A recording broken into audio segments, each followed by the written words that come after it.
Hi guys, welcome back to my channel. இன்றைக்கி இந்த வீடியோவில் என்ன பார்க்க போகிறோம் அப்படின்னா, பேசிக் கேண்டில்ஸ்டிக் ஃபார்மேஷன் பற்றி தான் பார்க்க போகிறோம். அதாவது ப்ரீவியஸ் வீடியோவோட கண்டினியூ தான் பார்க்க போகிறோம். அதுக்கு முன்னாடி நீங்கள் இப்போ தான் நம்ம சேனலை பார்க்குறீங்க அப்படின்னா மறக்காமல் சப்ஸ்கிரைப் பண்ணுங்கள் அண்ட் ஃபாலோ பண்ணுங்கள்.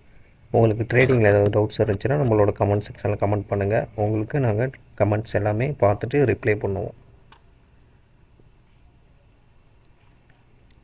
ஃபர்ஸ்ட் ஆஃப் ஆல் லாஸ்ட்டு வீடியோவில் என்ன சொல்லியிருந்தேன் அப்படின்னா, இந்த பேசிக் கேண்டில்ஸ்டிக் ஃபார்மேஷன், அதாவது கேண்டில்ஸ்டிக் ஃபார்மேஷன் ஃபார் பிகினர்ஸ் அப்படின்ட்டு அந்த வீடியோவில் உங்களுக்கு என்ன சொல்லியிருந்தேன் அப்படின்னா, ஒரு ஸ்ட்ராங்கான கேண்டில்ஸ்னால் என்ன, வீக்கான கேண்டில்ஸ்னால் என்னான்னு சொன்னேன். அதுக்கப்புறமேட்டுக்கு ஒரு 8 கேண்டில்ஸை ட்ரா பண்ணி அது strong buyers and sellers and confusion, அதாவது கண்டினியூ ட்ரேட் எப்படி எடுக்கணும், டவுன் ட்ரெண்ட் அதாவது ரிவர்சல் ட்ரேட் எப்படி எடுக்கணும் அப்படின்ட்டு அதெல்லாம் சொல்லியிருந்தேன்.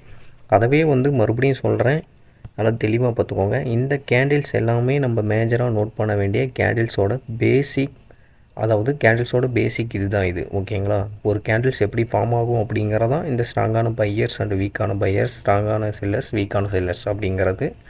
இதில் ஒரு ஸ்ட்ராங்கான செல்லர்ஸ்னால் எப்படி இருக்கும், ஸ்ட்ராங்கான பையர்ஸ்னால் எப்படி இருக்கும், கன்ஃபியூஷன்னா ஒன்றும் இல்லை, பாசிபிள் டு கண்டினியூ ட்ரேட் எப்படிலாம் போகும், அதாவது மார்க்கெட் எப்படி ஒரு ப்ரைஸை கண்டினியூ பண்ணும் அப்படிங்கிறது தான் இந்த கேண்டில்ஸ் அப்படின்னு சொல்லியிருந்தேன். இந்த கீழே இருக்கிற 4 ரிவர்சல் ட்ரேட்ஸ் அண்ட் கண்டினியூஷன் அப்படிங்கிற இந்த ட்ரேடை எப்படி நம்ம எந்த இடத்துல பார்க்கணும் அப்படின்ட்டு தெளிவாக சொல்கிறேன். அது மட்டும் நீங்கள் இப்போ நல்லா கவனிச்சுக்கோங்க.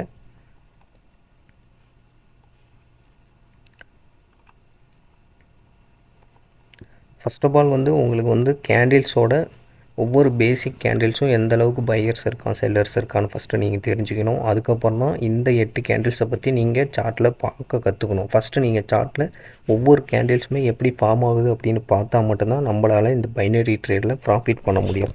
அதனால் நீங்கள் மெயினாக ஒவ்வொரு கேண்டில்ஸும் என்ன பண்ணுது அப்படின்ட்டு தெளிவாக நோட் பண்ணி பாருங்கள். அப்போ தான் அடுத்த கேண்டில்ஸ் என்ன ஃபார்ம் ஆகும் அப்படின்ட்டு நமக்கு தெரியும்.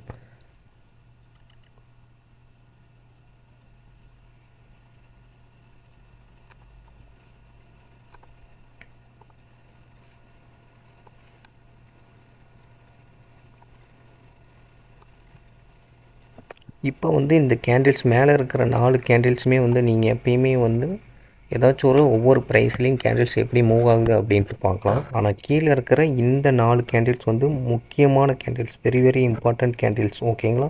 அது ஏன் வெரி வெரி இம்பார்ட்டன்ட் அப்படின்னு சொல்கிறேன்ட்டு தெளிவாக சொல்கிறேன், அது மட்டும் நீங்கள் தெளிவாக கவனிங்க. இப்போ இந்த இடத்துல ஒரு சப்போர்ட் லெவல் ஒரு பையரோட என்ட்ரி பாயிண்ட் இருக்குதுன்னு வச்சுக்கோங்க, ஓகேங்களா? இந்த ஒரு மார்க்கில் ப்ரீவியஸாக இந்த இடத்துல ஒரு பையரோட என்ட்ரி பாயிண்ட் இருக்குது. பையரோட என்ட்ரி பாயிண்ட் கிட்ட கேண்டில்ஸ் வரும்போது ஒரு ஸ்ட்ராங்கான பையர் ரிஜெக்ஷன் இருந்ததுனால தான் இந்த இடத்துல இந்த பையர் என்ட்ரி பாயிண்ட்டுக்கும் மேலே பாடி வச்சுருக்கோம், ஓகேங்களா? ஆனால் வச்ச பாடி செல்லர் கேண்டிலாக ஆகிடுச்சு. பையர் கேண்டிலாக இருந்துச்சு அப்படின்னா கண்டினியூ ஆகும், ஓகேங்களா? அதான் இங்கே பாருங்கள், இந்த இடத்துல பையர் கேண்டிலாக இருந்துச்சு அப்படின்னா மார்க்கெட் பை ஆகிறதுக்கு நிறையா சான்சஸ் இருக்குது. அதுவே செல்லர் கேண்டிலாக இங்கே ஃபார்ம் ஆகிறதுனால தான் மார்க்கெட் கீழே போகிறதுக்கு நிறையா சான்சஸ் இருக்குது. காரணம் என்ன தான் பையர் வால்யூம் கொடுத்து மேலே ஏற்றி இருந்தாலும் பாடி செல்லர் வச்சுருக்கான். அது இல்லாமல் இந்த இடத்துல செல்லர் ஆக்டிவிட்டீஸும் நிறையா, அதாவது செல்லரோட வால்யூமும் அதிகமாக இருந்ததுனால தான் அடுத்தது possible reversal of down trend அப்படின்னு எது கொடுத்துருக்கேன் அப்படின்னா, ஒரு சப்போர்ட் லெவலில் ஒரு செல்லர் கேண்டில்ஸ் ஃபார்ம் ஆச்சு அப்படின்னா நெக்ஸ்ட்டு கேண்டில்ஸும் நீங்கள் பார்க்கணும், அதுக்கு அடுத்த கேண்டில்ஸும் தெளிவாக நோட் பண்ணி பார்க்கணும். மார்க்கெட் டவுன் ட்ரெண்ட் போகிறதுக்கு நிறையா சான்சஸ் இருக்குது.